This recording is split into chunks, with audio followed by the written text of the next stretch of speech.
Bueno, vamos a ver. ¿Alumnos se escuchan? Buenas tardes, profesor, sí se le escucha. Buenas tardes. ¿Cómo están? ¿Qué tal? ¿Cómo va? ¿Qué tal? ¿Qué tal? ¿Cómo vamos en los trabajos de investigación?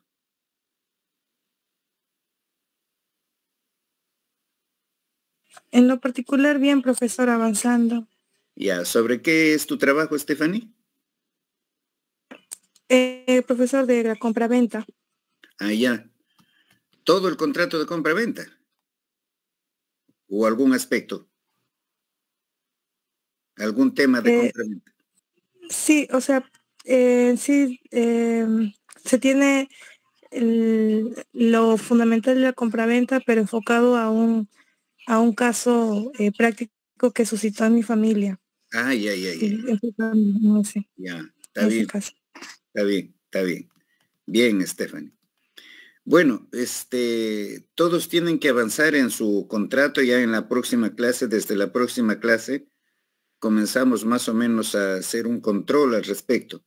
O sea, para que cada uno de ustedes explique qué cosa ha avanzado sobre el contrato, porque ya no queda mucho tiempo, ¿no? Entonces, el trabajo de investigación es indispensable. También es indispensable la asistencia a clases. Se les está tomando asistencia. Nuestro ayudante, José, está tomando asistencia todas las clases. Y hay muchas inasistencias. Ustedes saben que si se llega a un número allí previsto por la propia universidad, ya no van a poder dar examen. Así es que avisen a sus compañeros que tengan cuidado al respecto, ¿no? En este momento, por ejemplo, ya se ha pasado un cuarto de hora y la presencia de los alumnos todavía es reducida. Pero eso no se puede seguir permitiendo. ¿Por qué? Porque después en el examen final nuevamente me van a salir que postergue la fecha, o incluso algunos hasta pedir una preguntita más. No obstante, no la forma en que ya contestaron lo que se les preguntó, ¿no? Pero esto tiene que revertir cierta seriedad porque no puede ser que ustedes no tengan interés en el conocimiento del curso, y seguramente así están con todos los cursos, lo cual es un engaño. Es un engaño porque solamente se busca aprobar, y eso no es la finalidad del curso. La finalidad aquí es conocer. El aprobar, bueno, eso aprueba el que conoce, no más, no los que no conocen no pueden aprobar. Bien, tenemos que ya continuar con el desarrollo de nuestro curso. Estamos viendo la prestación de servicios. Tienen que advertir allí la utilidad de este tipo de contrato, prestación de servicios. ¿Quién no utiliza los servicios de una persona para limpiar la casa, para pintar la casa, para arreglar el jardín, para lavar la ropa? ¿Quién no utiliza los servicios de una persona para que le corten el pelo, ¿no? Para que le traten de una enfermedad, para que lo defiendan en un proceso judicial?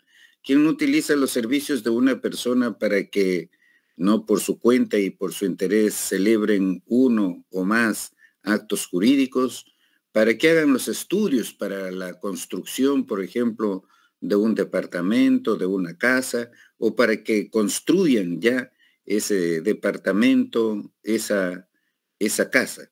¿Quién no utiliza los servicios para que se haga un estudio del mercado con el fin, por ejemplo, de colocar allí un negocio, una industria, ¿no? O cualquier otra actividad económica, ¿no? ¿Quién no utiliza los servicios de una persona para que cuide, ¿no? O ciertos objetos que lo encargamos, lo cuide con diligencia y nos devuelva cuando lo solicitamos? En fin, fíjense, prestación de servicios. ¿Quién no celebra un contrato de prestación de servicios? Entonces, de allí la trascendencia, la importancia, ¿no?, de esta materia. En el derecho romano se consideraba locación de servicios tanto la locación de cosas como de la propia actividad del ser humano. Se hablaba, por ejemplo, de la locación de cosas, o sea, lo que ahora conocemos como el contrato de arrendamiento.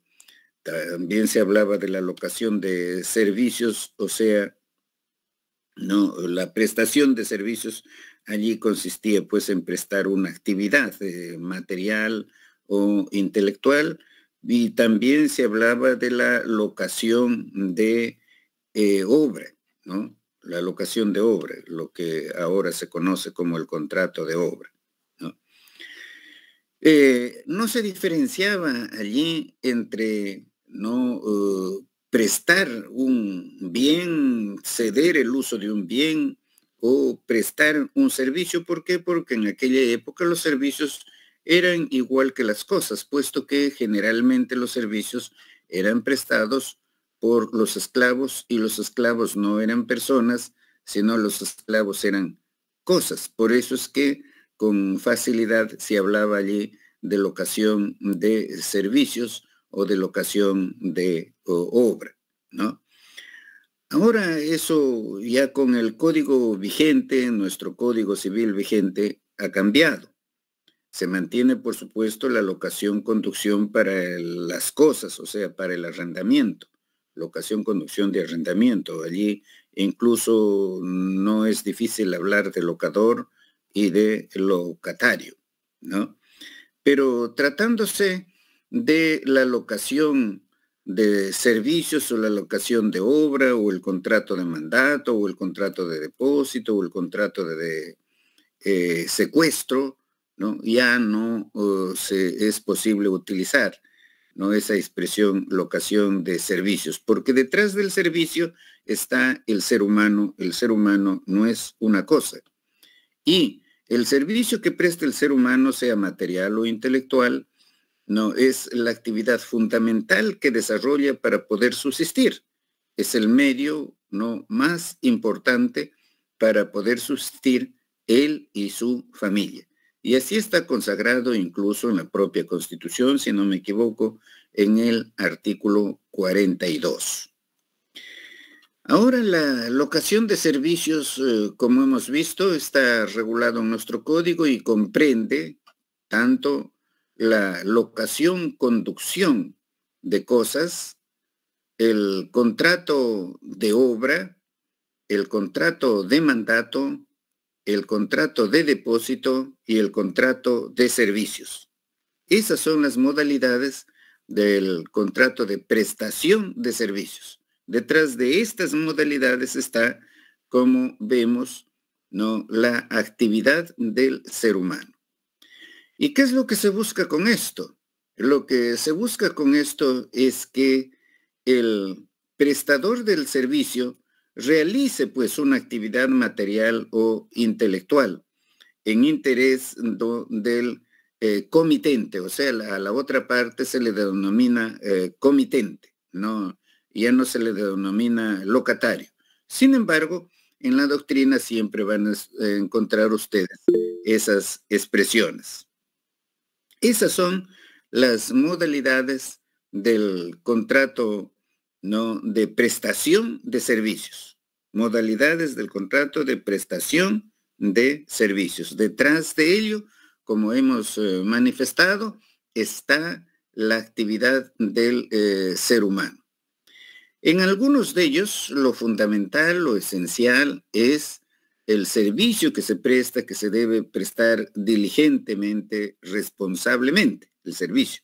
En otros está el resultado de ese servicio, ¿no? Por ejemplo, en la locación de servicios, en la esencia de este contrato está pues la actividad desarrollada no por el locador, por el prestador del servicio, más no tanto el resultado, ¿no?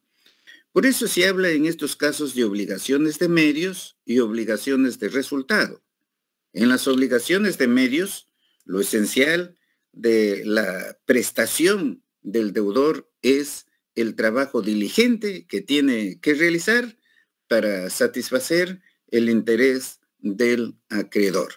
En cambio, en el contrato en el cual se mira no la actividad misma, sino el resultado, el producto, ¿no? Allí lo esencial es precisamente eso, el resultado de esa actividad. Por ejemplo, en el contrato de obra. En el contrato de obra, lo esencial es la obra que se ha contratado, o sea, el departamento, el edificio, el camino, la avenida, el puente, la obra de irrigación, ¿no? Etcétera, etcétera, etcétera. Lo que se tiene que ver allí es el resultado. Esto ha traído un poco de confusión en nuestra doctrina, como manifestábamos en una clase anterior, ¿no? Ha traído confusiones allí.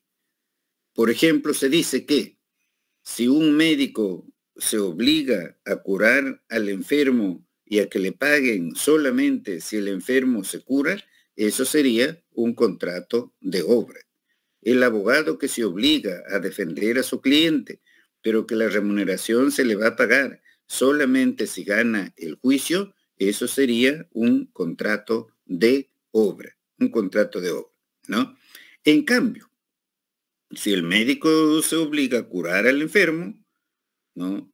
Y siempre se le tiene que pagar su remuneración, sin estar sujeta esa remuneración a que el paciente sane, ¿no? Entonces estamos frente a una locación de servicios. Lo mismo sería con el abogado se obliga a defender en un proceso judicial, ¿no?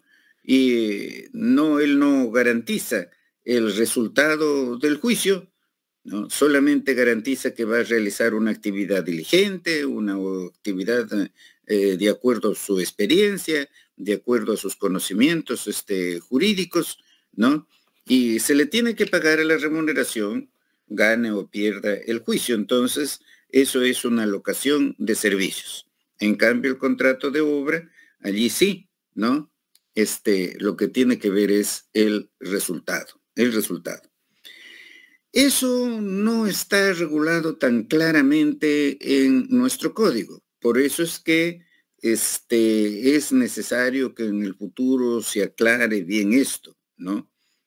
Separando lo que es el contrato de construcción, o sea, el contrato de obra propiamente dicho, ¿no? De la locación de servicios. Si uno contrata a un sastre para que le confeccione un vestido, entonces hay que considerar pues, que es una locación de servicios y no un contrato de obra. Sin embargo, ¿no? De acuerdo a nuestra legislación vigente, a nuestra doctrina actual, para unos es un contrato de locación de servicios, para otro es un contrato de locación de obra.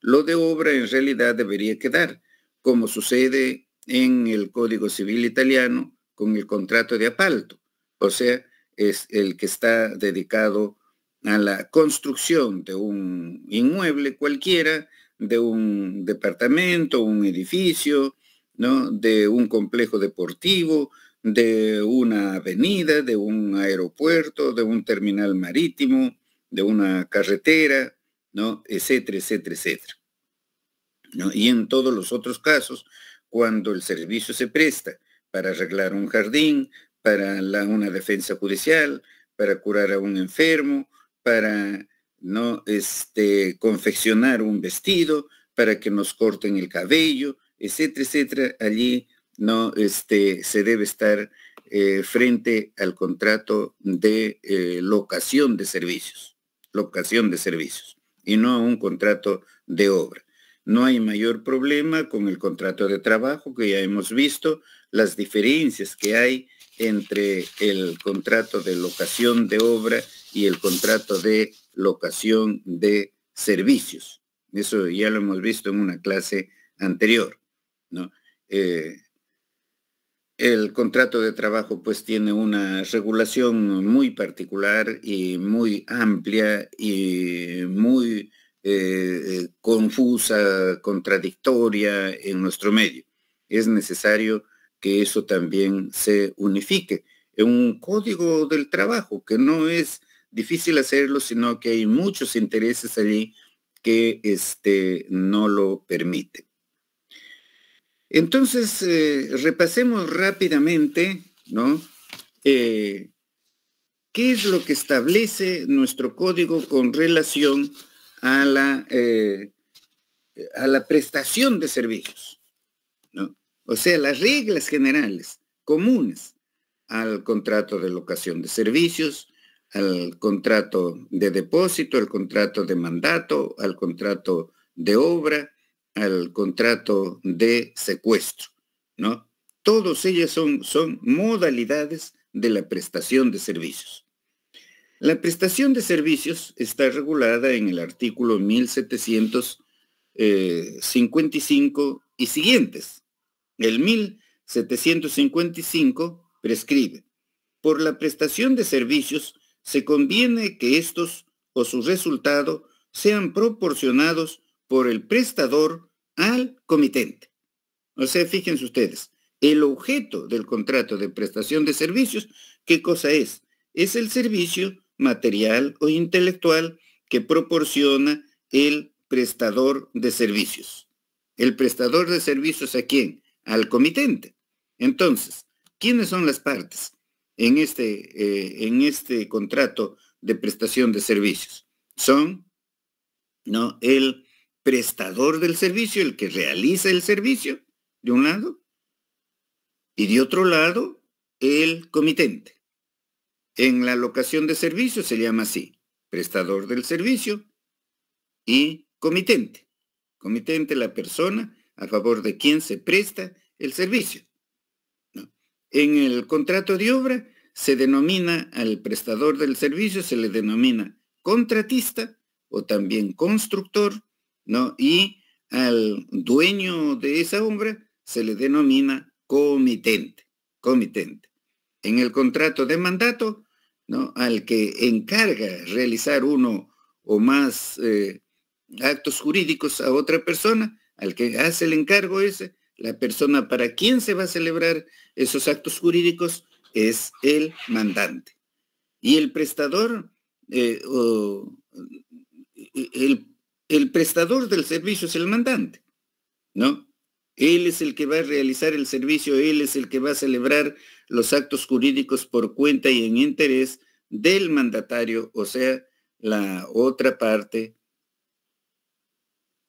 A ver. No hay que confundir, quiero que esté claro esto.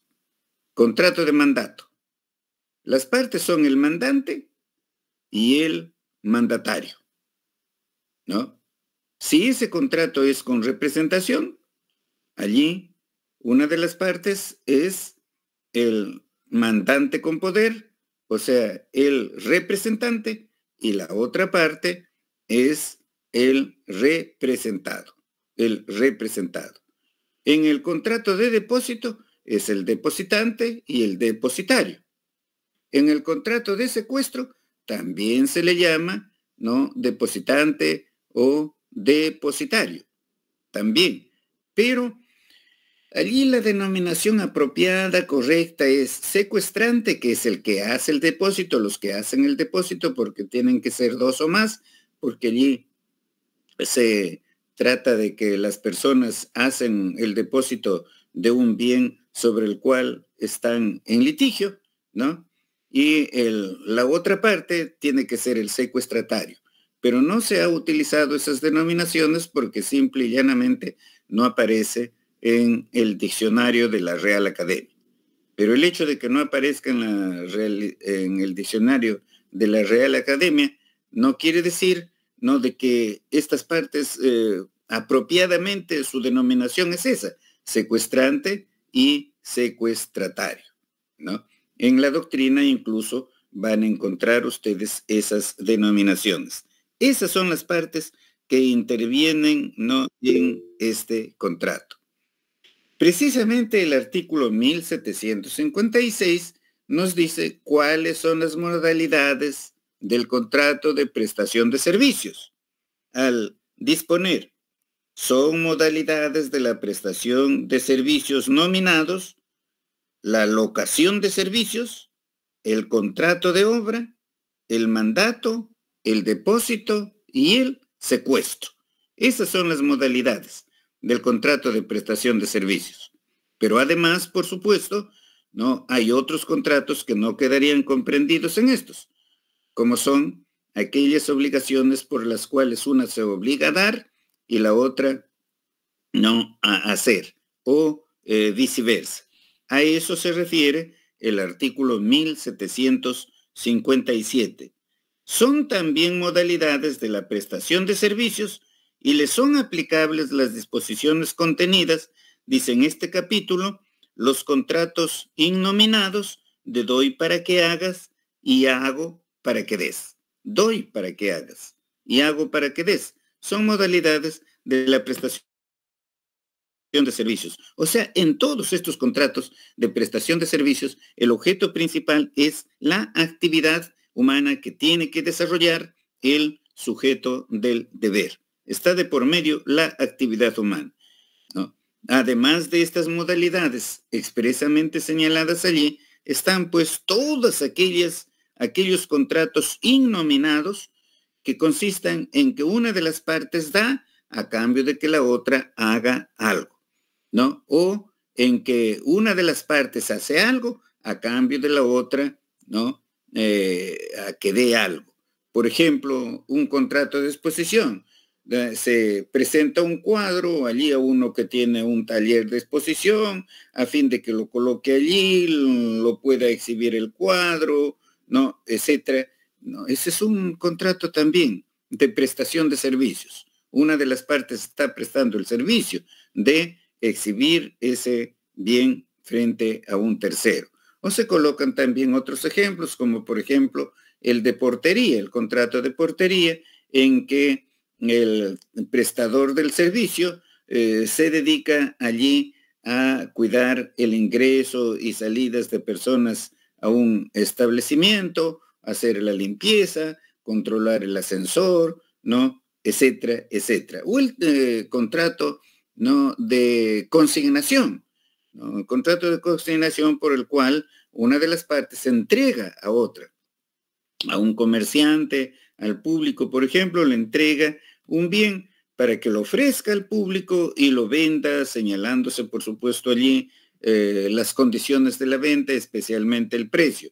Y si lo vende, pues muy bien, entregará al propietario solamente el precio, pero si no lo vende, tendrá que devolver el bien, ¿no? Son modalidades de esas obligaciones de doy para que hagas o hago para que des, ¿no?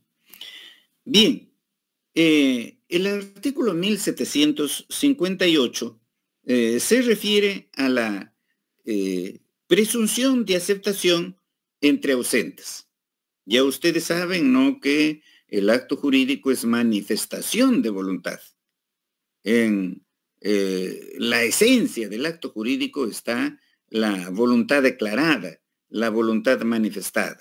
Sin manifestación de voluntad no puede haber acto jurídico, ¿no? Esa manifestación de voluntad puede ser expresa o puede ser tácita.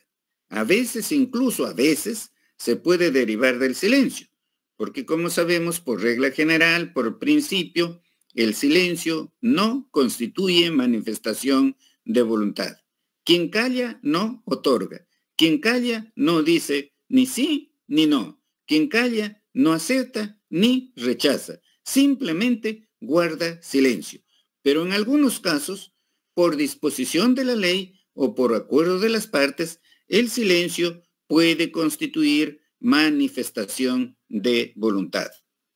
A eso se refiere precisamente el artículo 1758, que prescribe: se presume la aceptación entre ausentes cuando los servicios materia del contrato constituyen la profesión habitual del destinatario de la oferta o el ejercicio de su calidad oficial, o cuando los servicios sean públicamente anunciados, salvo que el destinatario haga conocer su excusa sin dilación. Y eso es lo que sucede en la práctica. ¿Qué sucede en la práctica con los abogados? Por ejemplo, un abogado que tiene su oficina establecida en Lima, ¿no? Recibe vía estos medios electrónicos que hay ahora un encargo para que redacte un determinado documento o para que haga un estudio de unos títulos. Recibe eso y sin contestar comienza a hacer su trabajo. Hace los estudios, hace el informe, lo remite el informe y cobra lo que tiene que cobrar, ¿no? O un notario público que ofrece sus servicios al público, ¿no?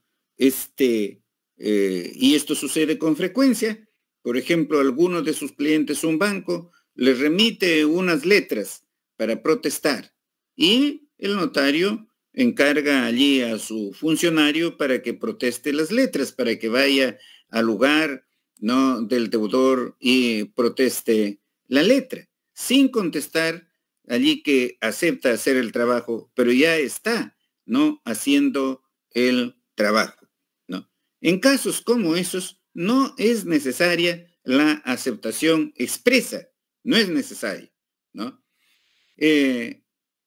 Pero sí es necesario que en caso de que el prestador del servicio no quiera realizar ese servicio, lo tiene que comunicar inmediatamente al oferente. Porque si no lo hace, entonces incurre en responsabilidad y tendrá que indemnizarle los daños y perjuicios. ¿Ven ustedes cómo ocurre en la práctica? Entonces el artículo que acabamos de dar lectura, ¿no? No es nada difícil de entenderlo. Corresponde a la realidad, ¿no? Dice, se presume la aceptación entre ausente cuando los servicios materia del contrato constituye la profesión habitual del destinatario, como es el caso del abogado, como es el caso del médico, como es el caso del contador, que tienen oficinas, consultorios abiertos al público, ¿no? A ellos les llega la oferta, ¿no?, para que presten el servicio y no contestan, sino comienzan a ejecutar la actividad humana que les corresponde para satisfacer el interés del oferente, ¿no? Allí, en realidad, no hay una manifestación de voluntad de aceptación expresa. Lo que hay es un silencio del cual, por disposición de este artículo 1758, constituye, ¿no?, manifestación de voluntad, ¿no?, aceptando ejercer, ¿no?, realizar el servicio que se le está solicitando, ¿no? Solamente si es que no quiere realizar el servicio, entonces sí le tiene que comunicar rápidamente, inmediatamente al oferente de su negativa, a fin de que el oferente no vaya a sufrir algún daño. El artículo 1759. Cuando el servicio sea remunerado, la retribución se pagará después de prestado el servicio o aceptado su resultado, salvo cuando, por convenio, por la naturaleza del contrato o por costumbre, deba pagarse por adelantado o periódicamente, ¿no? Clarísimo. ¿Cuándo se paga el servicio? Después de realizado el servicio. Que parecería que eso es lo normal, pero que en la realidad depende de cómo las partes hayan convenido. Generalmente, por ejemplo, vemos con los abogados, va a prestar el servicio, va a defender en un proceso judicial, va a redactar un contrato, va a realizar un estudio y ya no acuerdan para que se le pague un adelanto, ¿no? Y hay eso, ¿no? Ya el resto lo van a pagar al final o se va a ir pagando conforme se desarrolle, por ejemplo, el proceso judicial. O con los servicios de un médico pasa igual, ¿no? Ya hay que hacer un depósito al inicio Pero eso es de acuerdo allí a lo que las partes convengan, ¿no?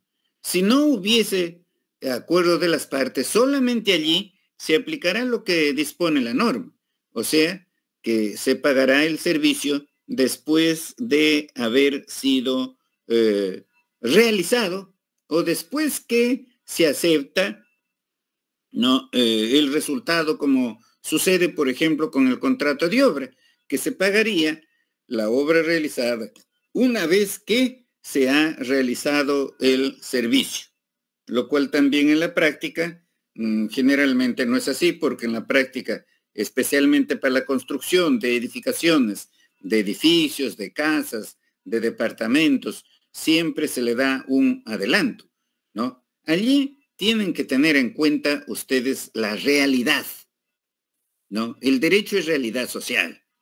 Hay que tener en cuenta la realidad.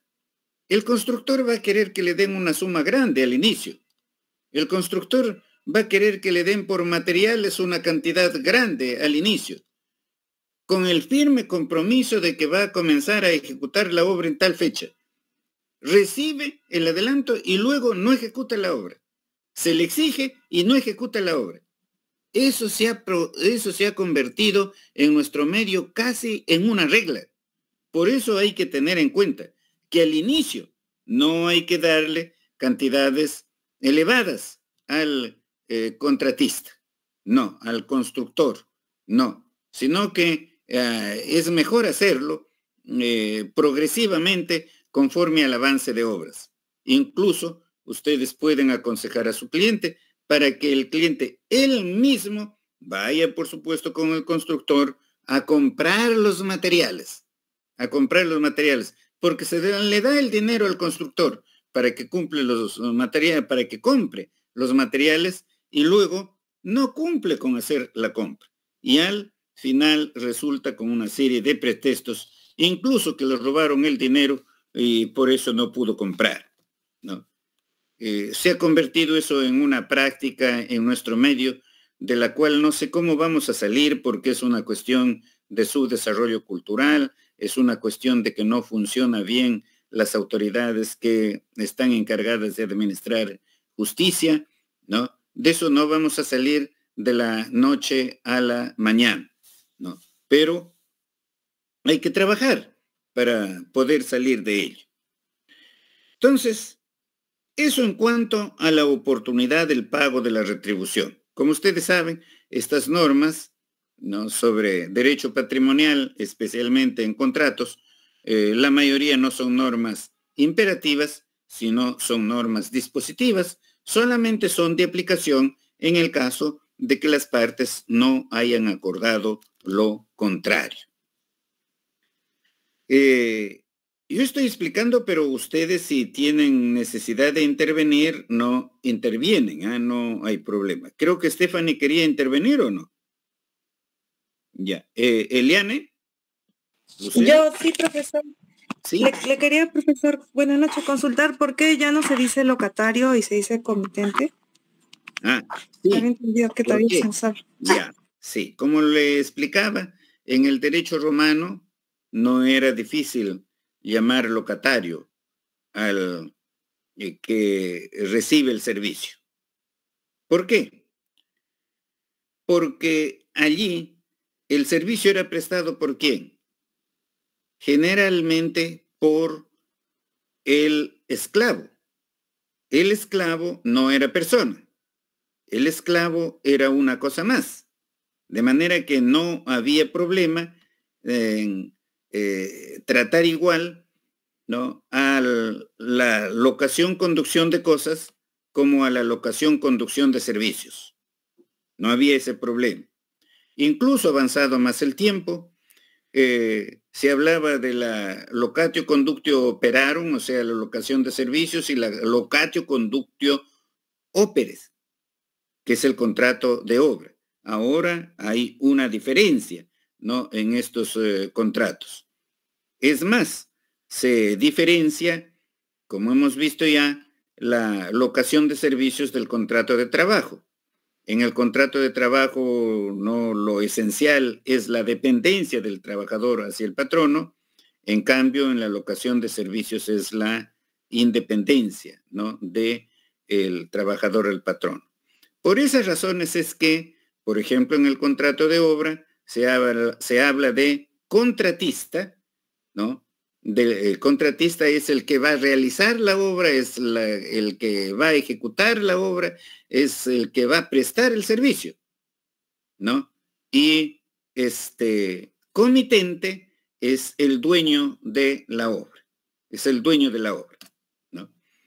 En la locación de servicios, también allí hablamos de comitente, o sea, el que va a recibir el servicio, pero siempre van a encontrar ustedes, ¿no?, en la doctrina la expresión locatario. O sea, locador, el que presta el servicio. Locatario, el que recibe el servicio. Incluso en el contrato de obra, en la doctrina ustedes van a encontrar locador, el contratista, el que realiza la obra. Locatario, el que es el dueño, ¿no?, de esa obra. Ya no se habla allí ahora, como les digo, de locatario, sino se habla de comitente. Esas son las denominaciones utilizadas por nuestro código. Nuestro código se inspiró en el contrato civil portugués para regular la prestación de servicios, ¿no? Acumulando allí como modalidades de la prestación de servicios lo que hemos visto.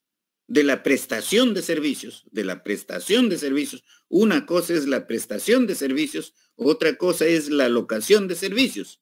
La prestación de servicios es el género. La locación de servicios es una especie de prestación de servicios. El contrato de prestación de servicios presenta las modalidades que hemos señalado. La locación de servicios, el contrato de obra, el contrato de depósito, el contrato de mandato y el contrato de secuestro. Stephanie. Sí, profesor, ya entendí. Sí, ya entendí. Ya. Muchas gracias. Ya. Ok. Ahora, ¿qué artículo nos falta? El 1760, creo, ¿no? Muy bien. Prescribe este artículo. El que presta los servicios no puede exceder los límites del encargo. Por supuesto, el servicio se tiene que prestar dentro de los límites señalados en el encargo, en el contrato. Por ejemplo, si es para pintar una casa de color crema, no lo puede pintar de color rojo o de color amarillo, porque se está saliendo de los límites señalados en el contrato. Si se le ha dado un mandato para que no venda un bien al contado, no lo puede vender a plazos, porque se está excediendo de los límites, ¿no?, de ese contrato. Si se trata de un contrato de depósito, el depositario tiene que, ¿no?, custodiar ese bien y conservarlo y devolverlo, ¿no?, al depositante cuando éste lo solicite. Y así por el estilo. No puede, por ejemplo, utilizar el bien, ¿no?, que está en depósito, ni para su propio beneficio, ni para beneficio de terceros. Por eso, este primer párrafo del artículo 1770 dice: el que presta los servicios no puede exceder los límites del encargo.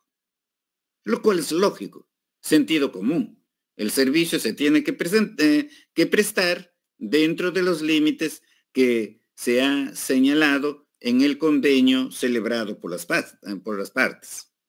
Pero luego agrega este artículo, dice: empero, puede apartarse de las instrucciones recibidas si llena el encargo de una manera más ventajosa que la expresada en el contrato, o cuando sea razonable suponer que el comitente aprobaría su conducta si conociese ciertas circunstancias que no fue posible comunicarle en tiempo oportuno.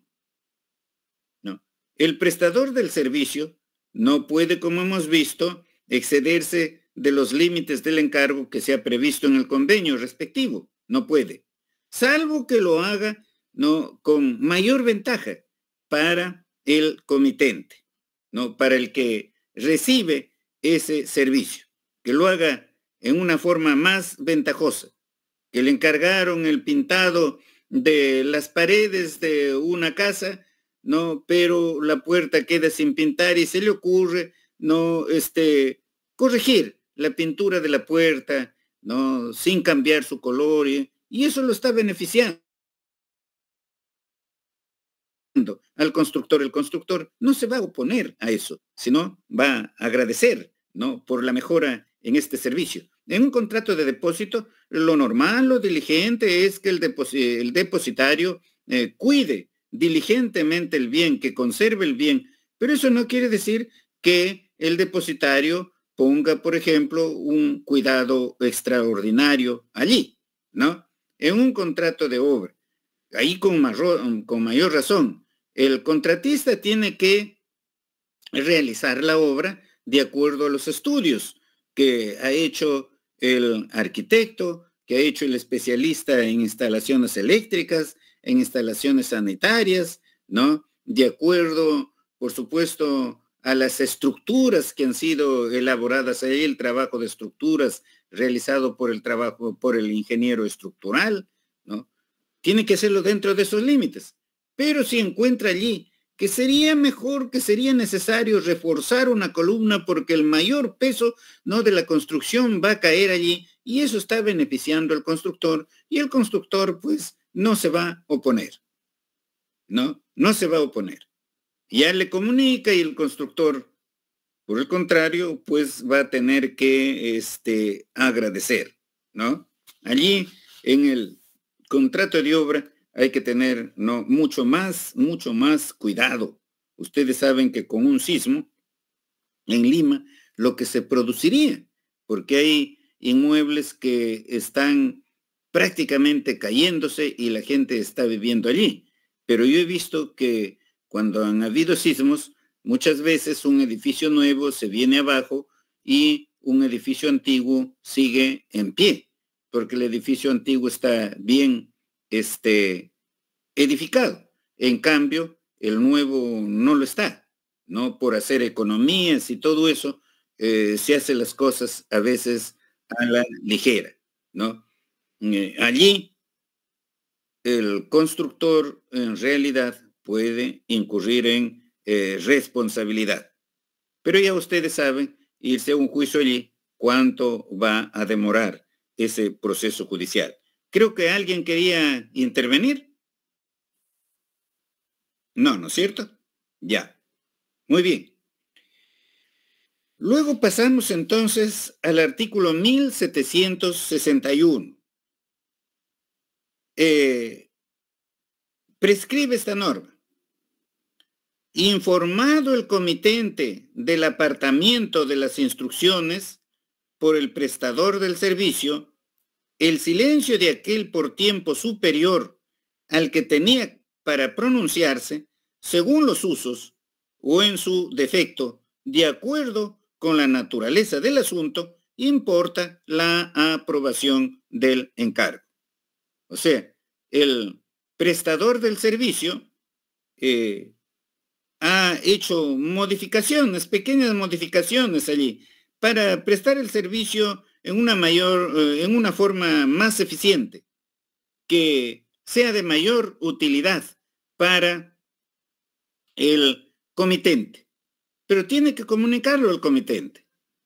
El comitente debe no contestar, por supuesto, para que el prestador del servicio continúe ejecutando en la forma que lo viene haciendo, sino para que se abstenga de hacer esas mejoras que se podrían llamar pequeñas mejoras, o para que las corrija. Pero si el comitente no dice nada, dentro de un tiempo prudencial, ya se sabe que en estas cosas la comunicación debe ser pues rápida, debe ser inmediata, ¿no? Debe ser inmediata. Si el comitente no informa al prestador del servicio que está de acuerdo, entonces se da como que sí está de acuerdo con esas modificaciones. O sea, se tiene por aprobada.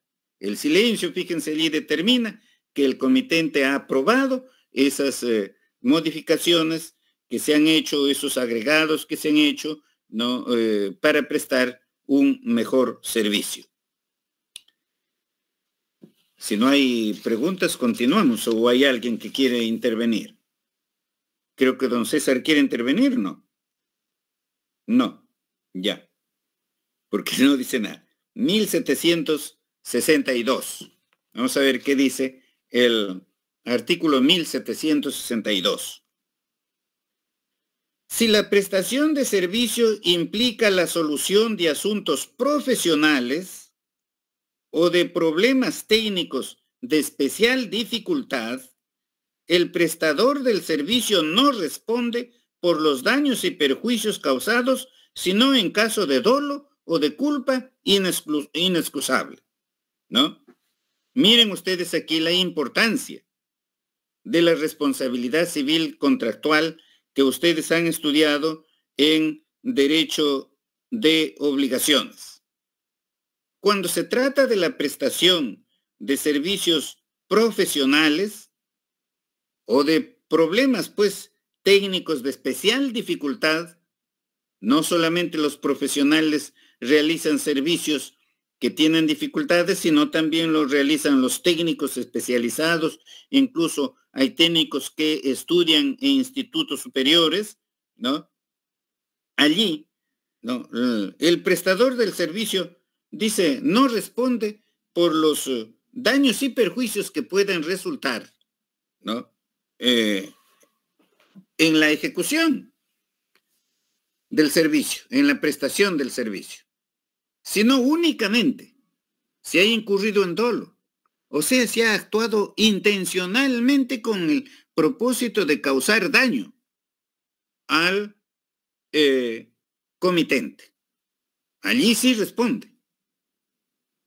O también responde en caso de culpa inexcusable, una culpa gravísima, una culpa imperdonable. Por ejemplo, el médico que tiene que hacer una operación al siguiente día, la noche anterior, pues se la pasa una tremenda jarana. Y luego en esas condiciones se va a hacer la operación y la operación le sale mal. El paciente empeora o el paciente se muere.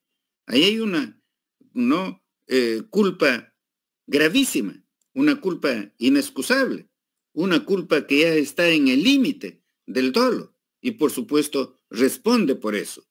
Pero los profesionales y los técnicos no responden por los daños y perjuicios, ¿no?, que se produzcan por culpa leve, o sea, la diligencia ordinaria, porque se entiende que estos profesionales actúan con la diligencia ordinaria.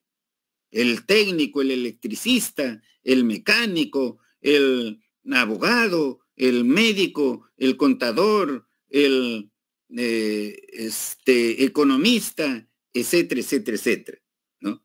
En todos esos casos, la responsabilidad es por dolo o por culpa inexcusable, cuando se tenga que indemnizar daños y perjuicios surgidos con ocasión de la prestación del servicio, ¿no? No por culpa leve, por las razones ya que acabamos de manifestar. Luego tenemos el artículo 1763. El contrato de prestación de servicios se extingue por muerte o incapacidad del prestador, salvo que las consideraciones de su persona no hubiese sido el motivo determinante del contrato. Aquí, el contrato de prestación de servicios, ya se trate de una locación de servicios, se trate de un mandato, se trate de un contrato de obra, se trate de un contrato de depósito o de un contrato de secuestro. Se contrata allí teniendo en cuenta la persona del prestador de servicio, Que sea una persona decente, honesta, solvente, prueba. Se contrata los servicios de un abogado para que defienda en un proceso judicial, pero se le contrata por sus conocimientos, se le contrata por su experiencia, se le contrata por ser una persona decente, por ser una persona responsable. Está defendiendo en el proceso judicial, pero luego fallece. Allí termina el contrato de locación-conducción. O digo el contrato, sí, de locación de servicios. Allí termina, ¿no? No, los herederos no están obligados a continuar allí prestando ese servicio, salvo, por supuesto, que las partes se pongan de acuerdo. El abogado es un abogado de experiencia, con conocimientos, etcétera, trabaja con su hijo o con sus hijos que también son abogados, también tienen las cualidades del padre y a veces superan al padre, ¿no? El que recibe este servicio, el cliente, puede continuar, se pone de acuerdo con ellos para que continúe. Lo mismo pasaría con un médico. Lo mismo pasaría con un mandante, un mandatario. Lo mismo pasaría con un depositario, con un secuestratario, ¿no? Todo depende de cómo se pongan de acuerdo las partes allí en la realidad social. Eso es lo que manda. La regla es que fallece el prestador del servicio y ahí termina el contrato de prestación de servicios. Ya sea que se trate de una locación de servicios, de un contrato de obra, de un contrato de mandato, de un contrato de depósito o de un contrato de secuestro. Termina el contrato al fallecimiento del prestador del servicio. Salvo, por supuesto, que el comitente no se ponga de acuerdo con los herederos del fallecido para que continúen prestando el servicio encomendado. Por supuesto, allí manda la autonomía de la voluntad privada, ¿no? La norma es, que está en el código que estamos comentando es solamente de aplicación supletoria. Aplicación supletoria. Esas son las normas generales, comunes, ¿no?, a todos los contratos de prestación de servicios. Preguntas, comentarios. Sí, profesor, le quería consultar sobre el artículo 1758. No me quedó muy claro, le quería solicitar si podía dar un ejemplo, por favor. Ya. Miren, ¿qué pasa con nosotros los abogados? Nosotros los abogados abrimos una oficina y prestamos nuestros servicios a los clientes que lleguen a esa oficina. ¿Qué hacemos en nuestra oficina? Lo que hacemos es, por ejemplo, defender en procesos judiciales, hacer demandas, contestar demandas, presentar escritos sobre pruebas, alegatos, pero también hacemos informes legales. Hacemos informes legales y lo hacemos con nuestros clientes, no a veces que son, si somos de Lima, que son de Lima o que son de otro lugar del país. Puede ser que nos llega una comunicación, una carta, ahora ya no se utiliza la carta, ¿no? Pero puede ser que llega vía WhatsApp, por ejemplo, que se utiliza muchísimo ahora, ¿no? Nos hacen una consulta sobre un tema de derecho. Nos dice, doctor, fíjese usted, yo he arrendado a mi inquilino mi departamento en tal sitio, se venció el contrato, no quiere salir, en el contrato se estableció una cláusula penal, por si acaso allí le envío el contrato, ¿no? Y quisiera, ¿no?, que usted me dé una salida para esto, que me haga un informe. Nosotros no lo contestamos, sino comenzamos a hacer el informe. Lo remitimos el informe y luego nos paga nuestros honorarios. Ese es un contrato, fíjense ustedes, que no requiere de una aceptación inmediata para prestar el servicio de asesoría allí, ¿no? Es un contrato que se practica con mucha frecuencia, ¿no? Comenzamos a ejercer, a prestar el servicio sin haber aceptado expresamente. Nos quedamos callados. El silencio, como sabemos, no constituye manifestación de voluntad. No. Hemos dicho, y ustedes han estudiado un acto jurídico, que en silencio no vale ese brocardo popular que dice el que calla otorga. No. Porque el que calla en derecho no otorga. No otorga. No deja de otorgar ni otorga. No acepta ni deja de aceptar. No dice sí, no dice no. Simplemente guarda silencio. Salvo que la ley o el acuerdo de las partes establezca lo contrario. Y precisamente el 1758 se refiere a eso.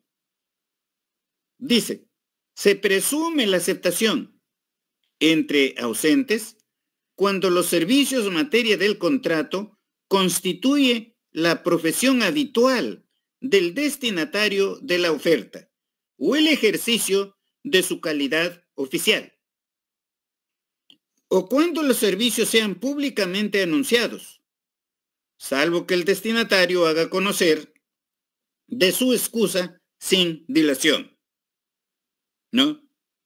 Por ejemplo, me hacen una consulta de Chiclayo.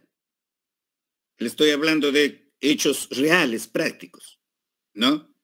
Sobre qué cosa debe hacer en un determinado contrato de arrendamiento. Yo le hago un informe, incluso le hago una demanda y lo envío. Y luego, por supuesto, ya abona los honorarios. Miren ustedes allí. Hizo la consulta, hizo la oferta para prestarle ese servicio. No aceptamos ese servicio, sino comenzamos a ejecutar el servicio, a realizar el servicio, ¿no? A realizar el informe, a redactar la demanda o redactar la contestación de la demanda, ¿no? Allí no se requiere de la aceptación expresa, no se requiere. O imagínense ustedes, se produce un accidente de tránsito. La persona está con vida, lo conducen a un establecimiento y los médicos inmediatamente comienzan a prestar el servicio de curación. No le dicen que van a aceptar curarlo, porque si están en esas tareas de la aceptación o no aceptación, ya el paciente se muere. O imagínense ustedes con los servicios que presta un notario, que es un funcionario que ofrece sus servicios al público, ¿no? Aquí hay la práctica de que los notarios tienen ya clientes conocidos. Por ejemplo, tienen como clientes a un banco, a una mutual, a una cooperativa. Y estas instituciones financieras, ¿no?, les remiten al banco sus documentos para ser protocolizados. Le remiten, por ejemplo, un contrato allí de cuenta corriente, un contrato de seguros, etc. Y el notario, sin aceptar, comienza a hacer el trabajo, comienza a redactar, ¿no? En sus escrituras públicas comienza a redactar esos documentos. Y ya después de realizado eso, ¿no?, cobra. O, por ejemplo, estas instituciones financieras le remiten al notario, ¿no?, una letra o una cantidad de letras para que lo proteste. El notario no le comunica aceptando realizar el trabajo, no, sino que comienza a hacer el trabajo. Y el notario tiene sus funcionarios que se encargan del protesto de estos títulos valores. Inmediatamente encomienda para que estos vayan al domicilio del deudor y protesten el título. No se requiere directamente allí de la aceptación. No, allí se presume la aceptación entre ausentes, o sea, no están allí presentes. Los dos no están presentes. Los dos están en lugares distintos. Uno está en Jesús María, el otro está en Lince. Uno está en Iquitos, el otro está en Lima, y así por el estilo. ¿No? De manera que esa es una práctica que se realiza pues permanentemente en el medio social, y lo que hace esta norma no hace otra cosa que describir esa realidad social. ¿Qué sucede aquí?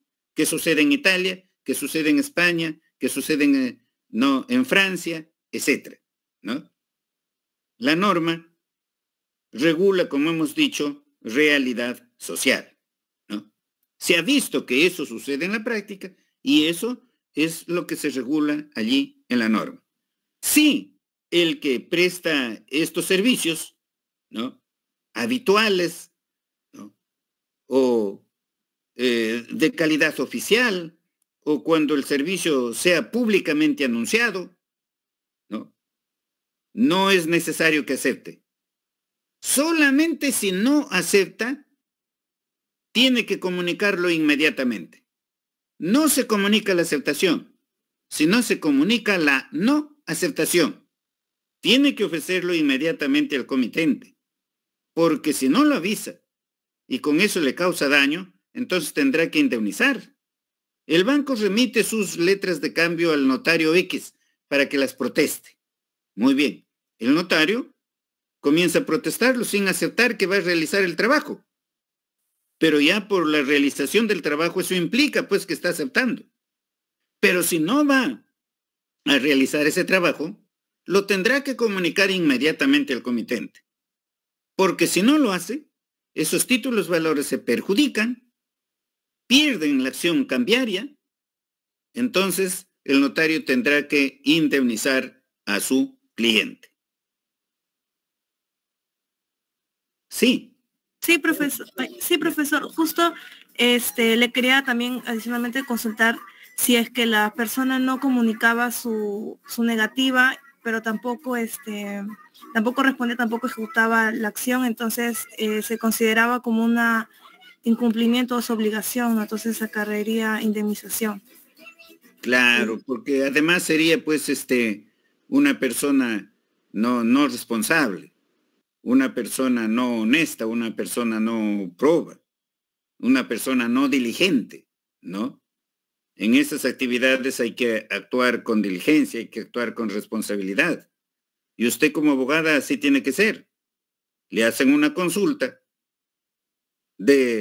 por ejemplo, de Tacna, usted está en Lima, usted ya le ha absuelto otras consultas, ahora usted no contesta, se acepta. Comienza usted a ejecutar la prestación. Comienza a absolver la consulta. Pero si no quiere hacerlo, lo debe comunicar inmediatamente a su cliente. Es una cuestión de responsabilidad, es una cuestión de lealtad del profesional con su cliente. Si no lo hace y causa daño, está en la obligación de indemnizar. Sí, Estefan. Muy claro, profesor. Entendí. Ya. Muchas gracias. Ya, muy bien, muy bien. Bien, ¿alguna otra pregunta? No hay. No hay. Entonces, pasemos a estudiar cada una de estas modalidades, que ya también algo hemos mencionado en la clase anterior. Nos toca ahora recordar rápidamente la locación de servicios. La locación de servicios. Los servicios que... Sí.